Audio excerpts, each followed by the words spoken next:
Devastating news for the Utah football team. Keanu Tanuvasa, one of the team's top defensive players, is transferring not just to any school, BYU. What does it mean that the Cougars were able to land one of Utah's premier defensive players? We're talking about it on today's Locked On Utes.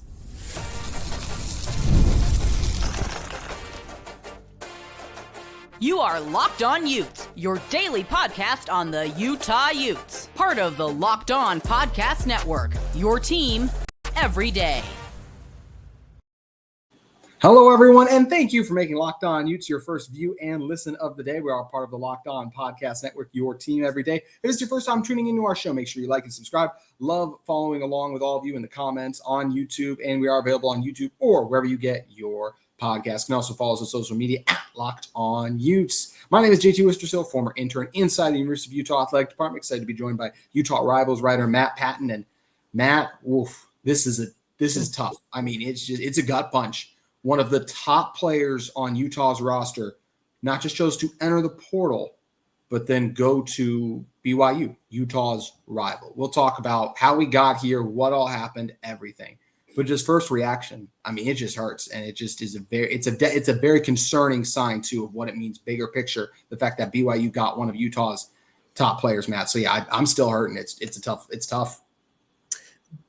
I think it's going to be cyclical. BYU had a fantastic season, a really nice win over Colorado, and so when you have seasons like that, then this is a little bit of what happens. You look at Utah had some good seasons, and they got to bring in Logan Fano, John Henry Daly, who hopefully will start to make an impact next season for the Utes. So they've kind of done some trading between the two of some top players, and really would have liked to have seen Tanavasa go anywhere other than BYU. Yeah, especially with, I think when he first jumped in the portal, reports were like USC and Michigan. So it's like, okay, same thing with Calhoun. At least if we're going to lose you, we're losing you to a Big Ten SEC school who we have we know have better NIL resources. And this has been my whole thing with recruiting too. When Utah loses a high school recruit to a Big Ten or SEC school, I'm just like, there's only so much I feel like you can do just with the disparity in the NIL resources in general. But when you lose a player like this to your direct rival, it hurts. And I think you just hit on something very important. We'll talk about what the loss of Tanuvasa means to this team, as well as some really interesting things just on the transfer portal in general. But look, give BYU a ton of credit. And yes, there are, Cougars are on a high right now because they just beat, or coming off a high point, because they also just beat Colorado. It's a huge bowl win for them too. But this season was a big bounce back for them. 11 wins.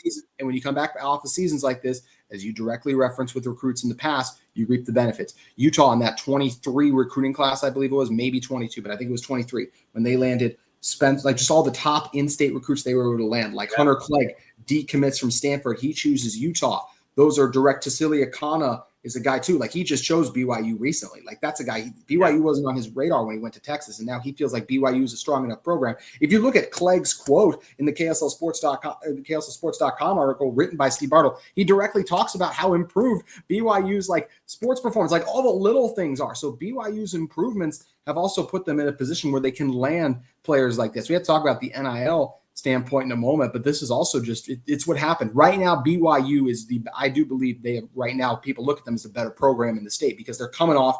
It's not even just like Utah was close to them, right? Like, Utah's coming off, they lost 7 of their final 8 games. BYU beat them head to head. They just beat a nationally ranked Colorado team who had all the Heisman hype and everything. Like, right now, BYU is sitting above Utah in terms of program ranking, and these are the kind of things that are going to happen.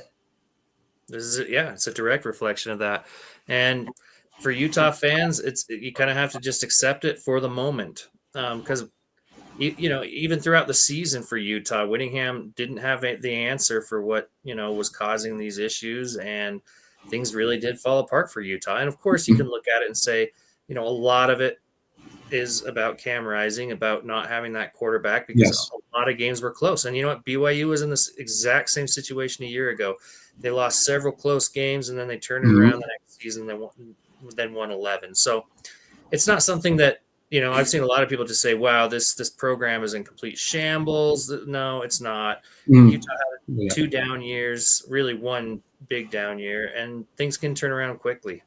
They can turn around really quickly, and it's just a matter of fact of like, hey, Utah's had 2 down years, and then BYU just had one of the best years they've had in, a very long time. So that's just it's as simple as that, and that program thing can turn and flip quickly too. I mean, to me, it's no different too. It isn't always just head to head. Like obviously back in 2021, BYU beat Utah. Who was a better program by the end of the year? Obviously Utah was then playing a Pac-12 championship game. So this stuff can change rapidly too. Getting back to the Tanuvasa thing though, it's a wild saga. And it's a very similar thing to Cameron Calhoun. If we just go back and replay the steps of what happened. So with Keanu Tanavasa, which actually Cameron Calhoun does come up in this story too, as we know. Keanu Tanavasa tweets out a video, Utah man am I. Like he's locked in, he's going to stay. We're all fired up. Cameron Calhoun does his transfer thing after saying he was in. Tanavasa even shaded him a little bit on social media. So he did. We're not thinking anything of it. He's locked in. He's one of the guys. We're fine. Then all of a sudden he enters the portal. And we're like, what happened? But then you get the reports that come out. And I even think the latest from Alex Markham, was just on the show, from yesterday, your colleague at Utah Rivials tweeted out regarding the national report on Tanuvasa to BYU. This comes to us from Markham's Twitter. BYU's NIL offer was substantially higher than Utah's initially agreed to offer. Friday, BYU believed they had him. Then it shifted. Then when it shifted, Utah got back into the pick looking to rework his NIL deal. But in the end, BYU won out. So there's a lot in that statement to discuss.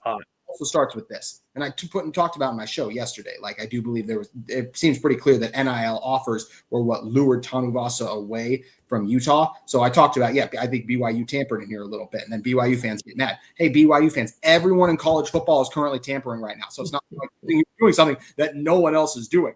But obviously it doesn't take Sherlock Holmes detective level work to say, something must have changed from the guy when he was literally shading another player for his decision to leave after announcing he was staying. And then he does the same thing. So, I absolutely believe the reports that financial implications played a role in Tanuvasa's decision to become a Cougar. Of course it did. Mm-hmm. You're not going to have a central leader of the team, the vocal leader really of the defense, decide to go to the team down south without some real money involved. And I honestly wondered about this with the amount of money that BYU's been paying players to come play basketball. I wondered how long is it going to be until this also shifts over to football? And I think we're starting to see some of that. I don't know. There's been a lot of rumors about who is supplying all of this NIL money. Mm-hmm. A lot of people are guessing it's Ryan Smith, but there's nothing been verified of that as far as I know. But it's going to happen. And so, if BYU has more NIL money, then they're going to be able to do stuff like this. And Utah just has to be smart with the NIL money that they do have. And, if this got to the point where it was too expensive, they know what they have on their roster. And so they knew, okay, here's how much that we can pay Tanavasa, and we can't go above that. And I think Alex talked about that a little bit in your show yesterday or a couple days ago, but that's just the way it is. It is. And it's tough. But this is, look, I mean, also, I know people were frustrated with Tanuvasa. I think everyone who gets frustrated has to take a step back and then say, hey, if I was offered double, which is what the reports he was offered, to go to one school versus staying at the other.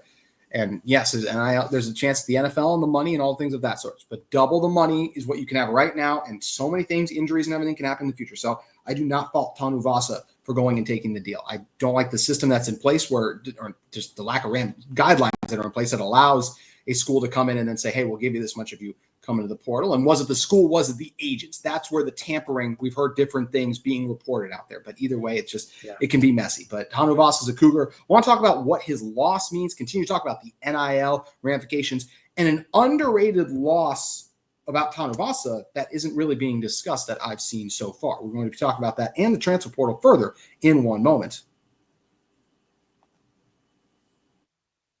But first, today's episode of Locked On Utes is brought to you by our great friends at FanDuel Sportsbook. FanDuel has you covered. The NFL playoffs are almost here, but it's not too late to get in on the regular season action with FanDuel, America's #1 sportsbook. Because right now, new customers can finish the season strong with $250 in bonus bets if you win your first $5 bet.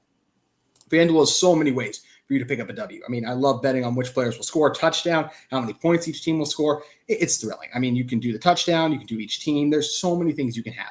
You can just visit FanDuel.com today to join. That's FanDuel.com for your chance at $250 in bonus bets. Make every moment more with FanDuel, an official sportsbook partner of the NFL. Speaking of the NFL, Sunday Night Football, I obviously got my eyes on my Minnesota Vikings. We got a chance at the #1 seed in the NFC, so I'm fired up to see what they're going to do. But also got my eyes on the college football playoffs, which are right here around the corner. Really quick, going to run through my personal playoff picks, how I would lean on each line. Penn State favored by 11.5 over Boise State. Really like the Nittany Lions front seven. Abdul Carter, he's a monster. Taking Nittany Lions there. Then Texas versus Arizona State. Texas favored by 12.5.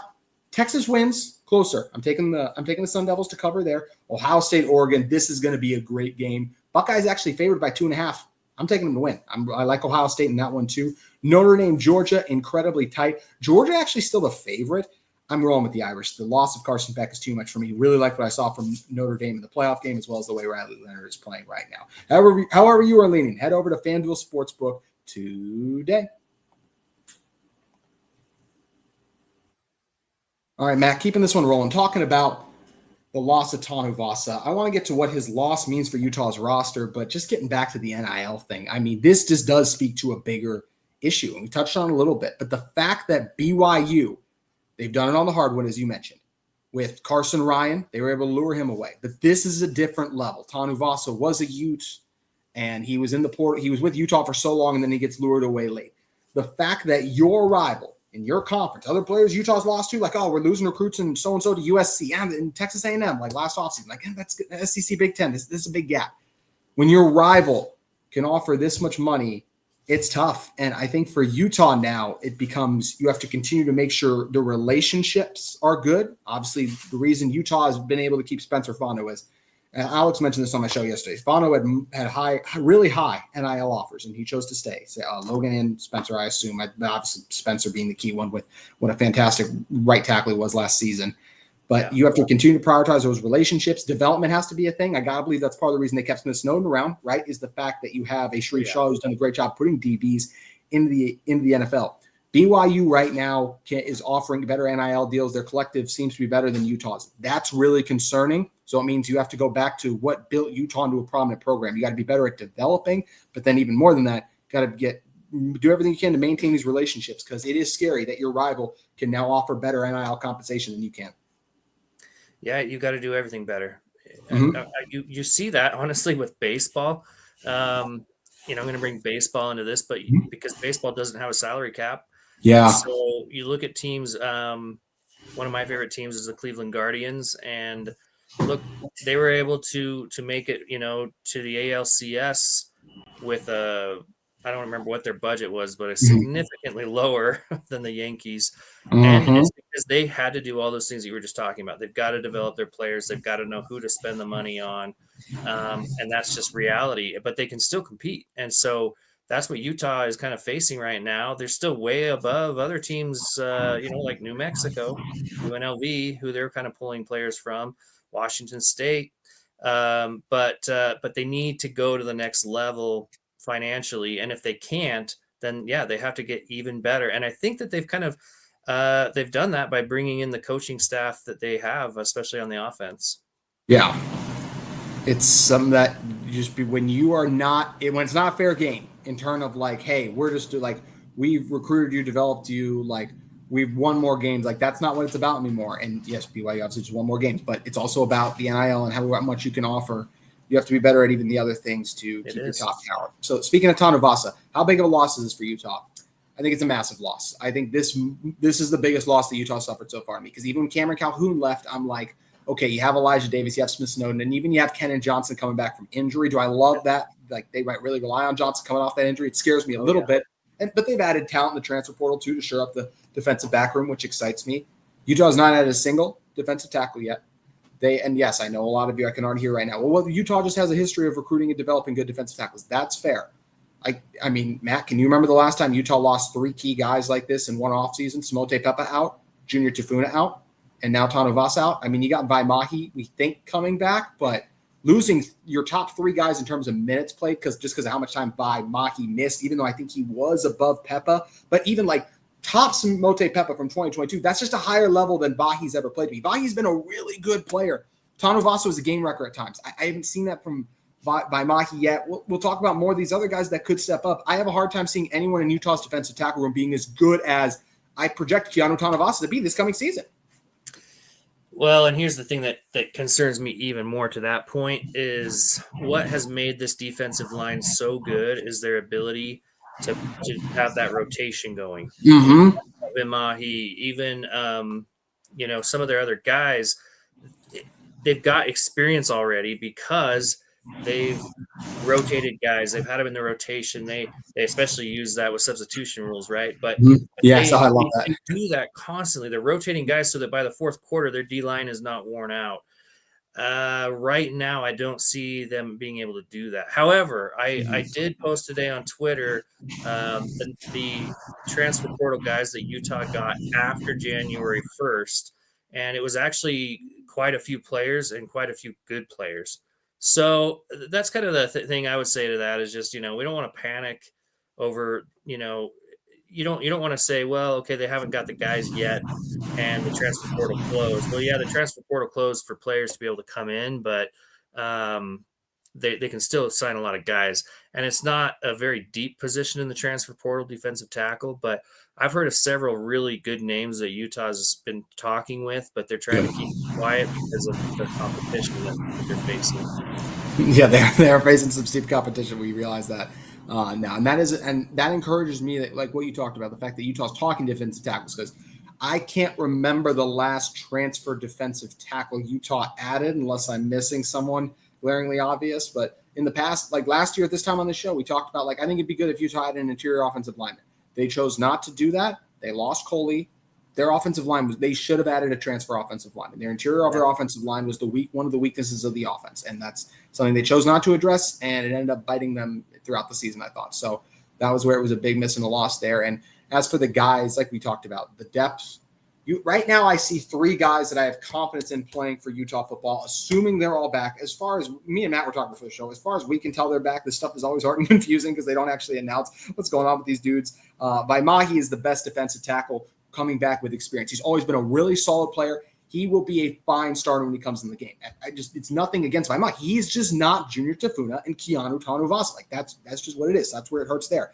A guy who has a potential to eventually be Tanuvasa, but I don't think it's fair to expect him to have the type of season that Tanuvasa would have had this year because he's just so much younger, is Dallas Vaihalaki, because that's the guy who's a freshman, did contribute. I mean, had a couple sacks. Like, he popped at times on the field. He could be the starter next to Vaimahi. I like that defensive tackle duo. Like, that's still probably one of the better defensive tackle solid duo.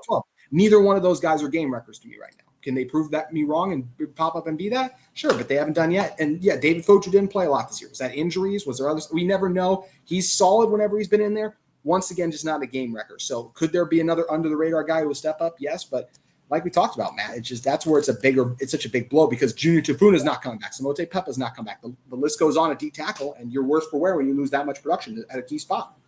Yeah, and if they don't bring in other guys from the transfer portal, then you're looking at having to start some true freshmen. Well, not start, but at least get them into the rotation. Yeah, I was surprised I didn't realize that Dallas Vakalahi had 3 starts in the season. I remembered 1, but I didn't realize there were 3. And so that's good. I was surprised it was 3 too. Yeah. So that's good. I remember hearing a lot about Jonah Laea in spring ball. But again, some guys can really look really good in spring ball. And then, and I kind of figured, well, he just didn't get his shot just because there was so much depth. So maybe he's a guy that steps up. I think he'll be a redshirt sophomore next season. So there's some potential there, but you're absolutely, they've got to add 2 to 3 players, I believe, to that defensive tackle position. Just like we said, like the depth. Imagine if, just like this last year, right? Vaimahi got hurt, and then Pepa, Tanuvasa, Tafuna, like they all missed time. Well, it's because you have that depth there that you have several guys that can rotate in. This year, there's 3 guys that I've seen that I like. So if one gets hurt, I don't know what they're going to do. So I understand that Utah's had a good history at the position, but just because you've had a good history, and usually at spots like we can go like DB, like Utah has a good history, but Smith Snowden has shown signs and gotten some reps, and we're like, oh, okay, we feel good about him getting in and stepping up. We don't have that track record to go on outside of Dallas for the D tackle room. Real quick, something you made a great point of talking about earlier with Tanuvasa, the leadership void. This is a conversation for another day. Utah lost a lot of leadership this offseason on the defensive side of the ball. Kirene Reed, Junior Tafuna, now Keanu Tanavasa. I don't know how much of a leader Calhoun was, but he seemed like a decent one. So look, Teo Johnson, Lander Barton, Logan Fano, those guys can really have to step up. That's an underrated thing that Utah's lost, Matt. And it's a great point by you earlier, talking about Tanavasa's leadership, because made me realize, like, oh my gosh, he's far from the only leader they've lost. They've lost so much. Yeah, but you know what? This is college football, and losing players is normal. It's just losing as many players is not. So there's going to be other guys that step up. There's probably guys that already have. On social media, what we've seen is the Fano brothers kind of stepping up and kind of being the ones, at least in social media, saying, "Hey, what you're doing is kind of low." I liked the tweet Spencer Fano had of the Star Wars Obi-Wan. Yeah, so you that were was the chosen great. one. So, yeah, I mean, they'll find somebody. I think Extra. Yeah, and I will say extra layer added to this rivalry now, which does get me excited. It is. Like I hate seeing Tanuvasa go, but like it just is another thing. Like you can tell the players are going to be even more fired up for that game. Like, they got a lot of love for Tanuvasa still. That's still their brother, but that doesn't mean like when you step on the lines, doesn't mean you won't want to kick his butt. And that's just another, I want to go at him extra even motivation thing for Utah. What'd you say? Each other at the end. Yep. Yeah, exactly. Yeah. 1000%. And look, this whole episode's been about the transfer portal. With the transfer portal, it's a very interesting thing because so many players enter it, but what actually happens and what's the success rate? That's something I want to talk about, specifically the players in the past who have chosen to leave Utah, what their success rate has been to project what we can expect in the future. We're going to dive into that in one moment. At first, today's episode of Locked On Utes is brought to you by our great friends at Game Time. I love going to live events, whether it's sports, music, theater, or comedy. I mean, one of my favorite memories was attending a concert recently. I got to go see a great group perform, and the energy and excitement, I mean, it was just unforgettable. And I wouldn't have been able to get a good deal on those tickets if it wasn't for my friends at Game Time, because Game Time has made it even easier to get tickets for your favorite events with their new feature, Game Picks. This feature filters out the fluff to show you only incredible deals on great seats, so you don't have to waste time searching through thousands of tickets. Recently, I was looking for tickets to an upcoming game and using the Game Time app with Game Picks. I found an amazing deal and could even see the view from my seats before buying. That's right. I had a view. It was like, okay, what kind of a deal am I getting based on what my view is going to be? Game Time provides a 360 view of what it would look like. The super deal was particularly impressive, offering great seats at an unbeatable price. Plus, the app's all-in pricing shows the total cost up front with no surprise fees at checkout. The best part, when I won, I got paid instantly too. So big fan of what Game Time can offer. You can take the guesswork out of buying tickets with Game Time. Download the Game Time app, create an account, and use code LOCKEDONCollege, all caps, no spaces, for that Locked On College code for $20 off your first purchase. Terms apply. Again, create an account and redeem code LOCKEDONCOLLEGE for $20 off. Download Game Time today. What time is it? Game time. All right, Matt, rounding this episode out, you had a really interesting piece that I want to turn it over to you to talk about in 1 second. But I'm just going to tease it up by saying this. So many players enter the portal. You taught a lot of them last year. And as is the case with every program pretty much, it rarely pans out as they would have hoped to once they enter the portal. Yeah, and I hope that players start to get some of the analytics behind this before they make the decision. Hopefully there's somebody that's out there giving them this information, because you look at Utah's 19 transfer portal players from last season that left Utah. Only about 4 or 5 had meaningful playing time at their new destination, which is disheartening, especially considering that a lot of these guys even transferred to, non-Power 4 schools, and it still didn't get going for them. So transferring is not always the answer, and staying and getting developed is. Some of the ones that actually did well that left, Jaquinton Jackson, which I don't think surprises anybody. He had a great season, but again, had some injury issues. But no, he ended up having, 790 yards, 15 touchdowns, did great. Bryson Barnes did pretty good in his, Well, what was he again last year? But nowhere near what he had last year. I was just a backup. He was a backup. He still was a backup, even at Utah State. Same with Nate Johnson. Nate Johnson, it did not go well. Mikey Matthews, basically the same stats as he had as a freshman. Noah Benny, someone like a good transfer. Like he wasn't going to, I don't know how much time he would have seen at Utah. So that's like, hey, you're going to take a step down, get that playing time. Perfect. But if you're, a lot of those guys who do move around, right? Like Justin Medlock. And I know SMU had a good year, 3 tackles. And like Coley, a great example for A&M. He played really well. but so many of these other guys. I mean, Matt, it is crazy to look at, like a Sydney and Bannister didn't play at Tulane. Maybe there was an injury there. Britton Allen entered the portal after spring, still unsigned. So it really is crazy to look at these numbers. Well, and I even look at, guys like Fabian Marks. He had some playing time at Utah. Could have had an opportunity, especially with the injury that happened to Johnson at the first game. And he's gone, and he ends up just playing very minimally at Rice. I mean, this is Rice we're talking about.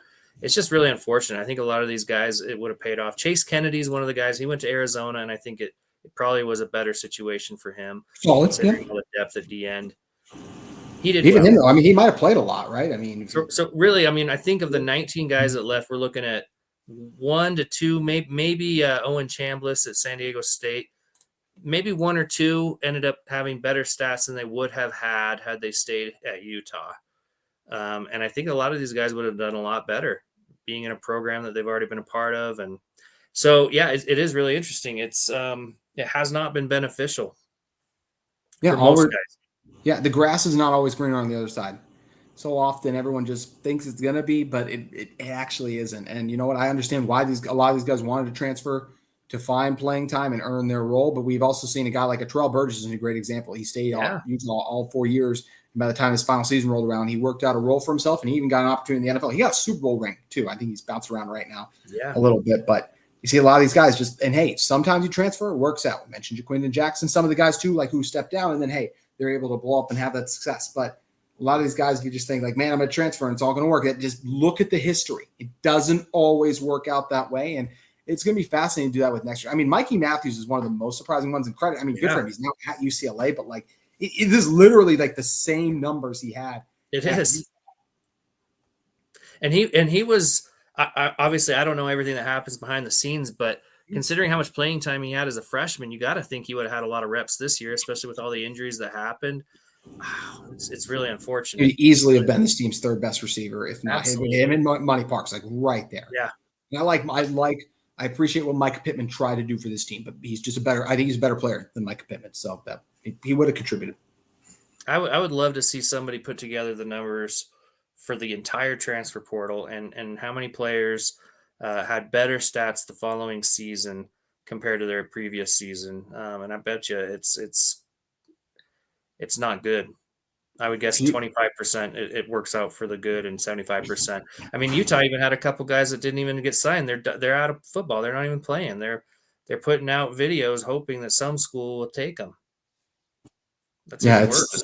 It is. Then you then you don't even get to play at all, like you said too. That's it's a dangerous thing with the portal. And we see a lot of these guys just didn't work out for them. Hopefully they're able to bounce back, have better years next year. We don't want this to be the case for these guys. I hope they go on and wherever they do transfer, they find success, but just so often they do and they don't. And if they had stayed, it would have worked out better at several situations. So it's always fascinating too. And it'll be interesting again to look at it for this upcoming class too. But yeah, just so much going on with this Utah football team right now, Matt. And a lot of transition. We'll see a lot of transition, and we'll see what the portal continues to bring us. But Matt, there is always a lot to try and follow, even in the off season. If people want to keep it all straight, where do they need to head over to? Yeah, I think head over to Ute Nation, utah.rivals.com. A lot of good information there. You can just hit me up on my Twitter at Patton Matt. Yeah. _Matt, I should say. So yeah, come check it out. I'm especially right now, it's a slow season for me in my day job. So I have a little more time to be able to put out some information out there. So check it out. You're crushing it. Like I said, I mean, the list you put together, the transfers on your X platform is it's fantastic. You're doing a great job, and I always appreciate you making the time to stop by, Matt. Thank you, my friend. I appreciate it. Yep. Have a happy New Year.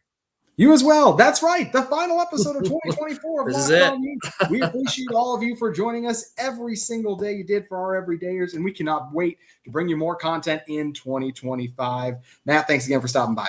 You bet. Thanks. That'll do it for our episode. We'll see you next year. I'm sorry I had to do it.